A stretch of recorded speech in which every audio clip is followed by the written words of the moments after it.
Hello everyone, and welcome to By The Fireside. Today, I'm going to read The Cats of Ulthar by H.P. Lovecraft.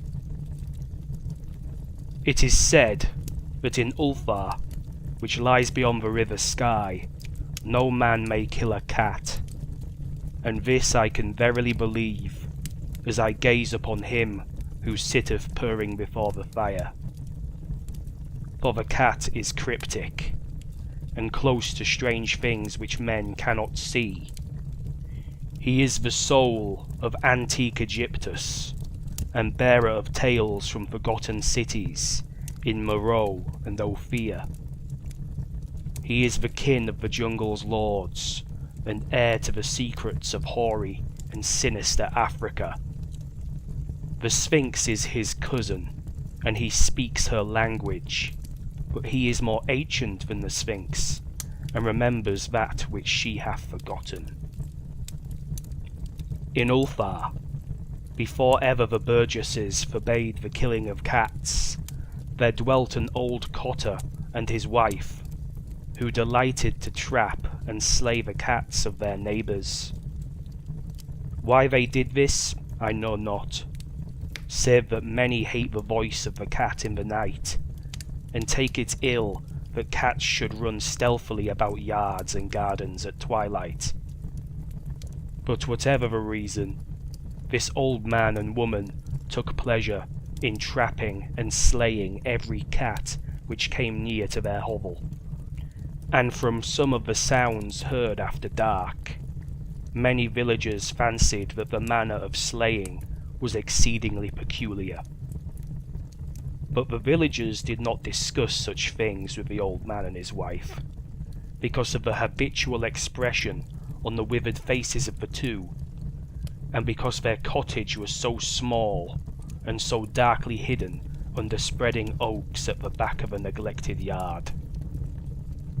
In truth, much as the owners of the cats hated these odd folk, they feared them more, and instead of berating them as brutal assassins, merely took care that no cherished pet or mouser should stray toward the remote hovel under the dark trees. When through some unavoidable oversight a cat was missed, and sounds heard after dark, the loser would lament impotently, or console himself by thanking fate that it was not one of his children who had thus vanished. For the people of Ulthar were simple, and knew not whence it is all cats first came. One day, a caravan of strange wanderers from the south entered the narrow cobbled streets of Ulthar. Dark wanderers they were, and unlike the other roving folk who passed through the village twice every year. In the marketplace they told fortunes for silver, and bought gay beads from the merchants. What was the land of these wanderers, none could tell, but it was seen that they were given to strange prayers, and that they had painted the sides of their wagons with strange figures with human bodies, and the heads of cats, hawks, rams and lions.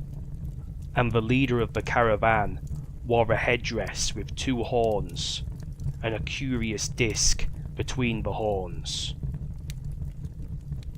There was in this singular caravan a little boy with no father or mother, but only a tiny black kitten to cherish. The plague had not been kind to him, yet had left him this small furry thing to mitigate his sorrow. And when one is very young, one can find great relief in the lively antics of a black kitten. So the boy, whom the dark people called Minis, smiled more often than he wept, as he sat playing with his graceful kitten on the steps of an oddly painted wagon. On the 3rd morning of the wanderer's stay in Ulthar, Menes could not find his kitten, and as he sobbed aloud in the marketplace, certain villagers told him of the old man and his wife, and of sounds heard in the night, and when he heard these things, his sobbing gave place to meditation, and finally to prayer. He stretched out his arms toward the sun, and prayed in a tongue no villager could understand, though indeed the villagers did not try very hard to understand, since their attention was mostly taken up by the sky and the odd shapes the clouds were assuming. It was very peculiar, but as the little boy uttered his petition, there seemed to form overhead the shadowy, nebulous figures of exotic things, of hybrid creatures crowned with horn-flanked discs. Nature is full of such illusions to impress the imagination.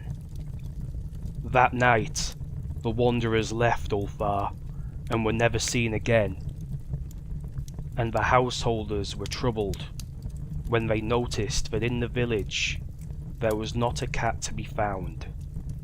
From each hearth the familiar cat had vanished. Cats large and small, black, grey, striped, yellow and white. Old Crannan, the burgomaster, swore that the dark folk had taken the cats away in revenge for the killing of Menez's cat, and cursed the caravan and the little boy. But Nith, the lean notary, declared that the old cotter and his wife were more likely persons to suspect, for their hatred of cats was notorious and increasingly bold. Still, no one durst complain to the sinister couple, even when little Atal, the innkeeper's son, vowed that he had seen at twilight all the cats of Ulthar in that accursed yard under the trees, pacing very slowly and solemnly in a circle around the cottage, two abreast, as if in performance of some unheard of rite of beasts. The villagers did not know how much to believe from so small a boy, and though they feared that the evil pair had charmed the cats to their death, they preferred not to sheed the old cotter till they met him outside his dark and repellent yard. So Ulthar went to sleep in vain anger, and when the people awakened at dawn, behold, every cat was back at his accustomed hearth, large and small, black, grey, striped, yellow and white. None was missing. Very sleek and fat did the cats appear, and sonorous with purring content. The citizens talked with one another of the affair, and marvelled not a little. Old Crannan again insisted that it was the dark folk who had taken them, since the cats did not return alive from the cottage of the ancient man and his wife. But all agreed on one thing, that the refusal of all the cats to eat their portions of meat or drink their sources of milk was exceedingly curious, and for 2 whole days the sleek, lazy cats of Ulthar would touch no food, but only doze by the fire or in the sun.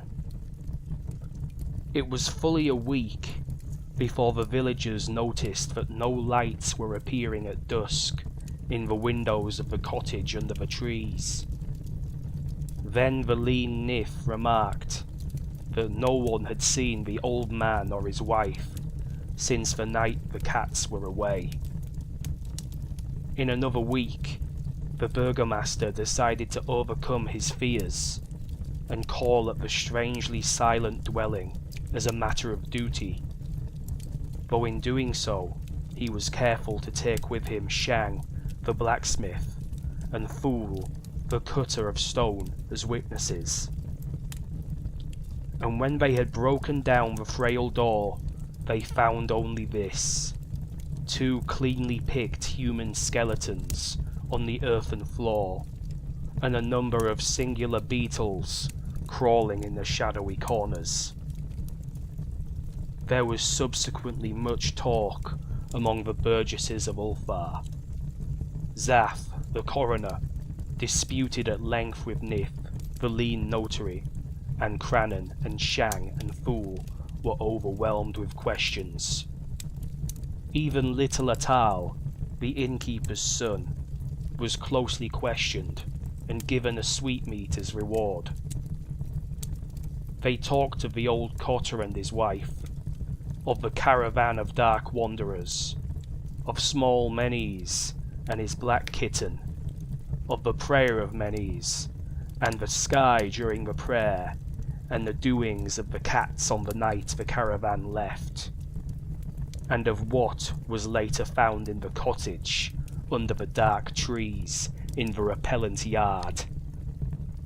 And in the end the Burgesses passed that remarkable law, which is told of by traders in Hafeg and discussed by travellers in Nia, namely, that in Ulthar no man may kill a cat.